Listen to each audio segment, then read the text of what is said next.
Қаңтардың салдары сұрапыл, жазықсыз жабылған жандар қаншама. Солардың бірі ректор Жансейіт Түймебаевтың ұлын атты деген күдікке іліккен 33 жастағы жауынгер Серікбол Мұратхан. Алматыдағы әскери сотта ісі майшаммен қаралып жатыр.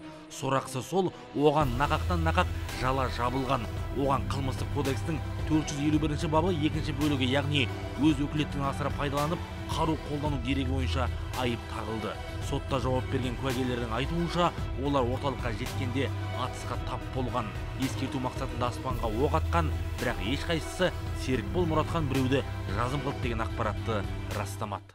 Сот тарапынан, қадағалаушы прокуратура тарапынан тек қана бір жақты айыптау маңызында жүргізіліп жатыр дейміз. Өйткені біздің тарапымыздан берілген бүкіл өтініш хаттар және де оған қатысты бұлтартпау шарасы, күзетпен ұстау қандай да бір негіз болмаса да, менің тарапымнан түсірілген бүкіл өтініш хаттар қайта қанағаттандырусыз қалдырылып жатыр.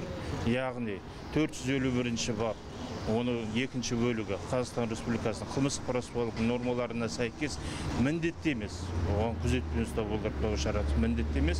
Бірақ айтады ғой, искусственно придуманды, ойластырылған, жалған қылмыстық әрекеттерін өздерінің, яғни айыптаушы жақ өзінің мақсаттарына Қазақстан Республикасының нормаларында көрсетілмеген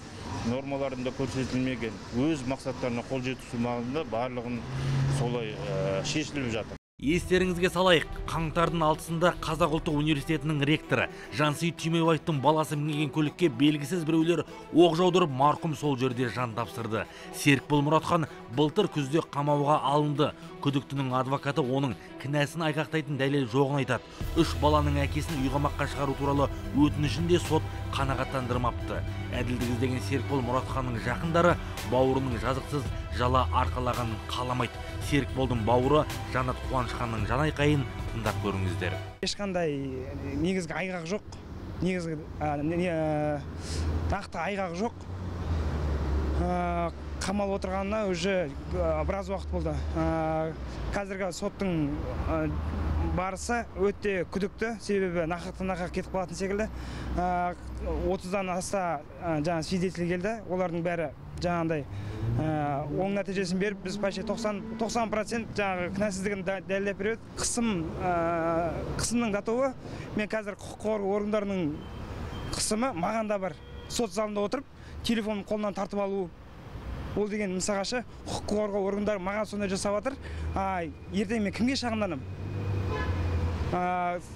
Жаңағы куәгерлер звондайды, осы келе жатыр, бізге сөйлесейік деп жатыр, звондап жатыр деп.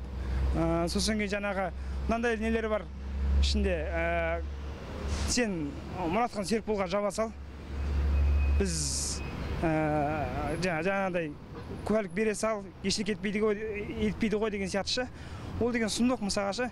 Мен Қасым-Жомарт Кемелов-Тоқаевқа мысалға үндеу жолдағым келеді. Бұл құқық қорғау органдарының әділетсіздігі, бұл қаңтардың болған оқиған қаңтардың себептерінің бірі осы.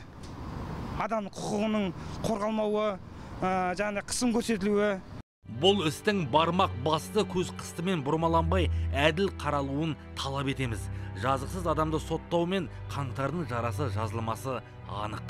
Арнаға жазыл, пікір қалдыр, айтарымыз алда.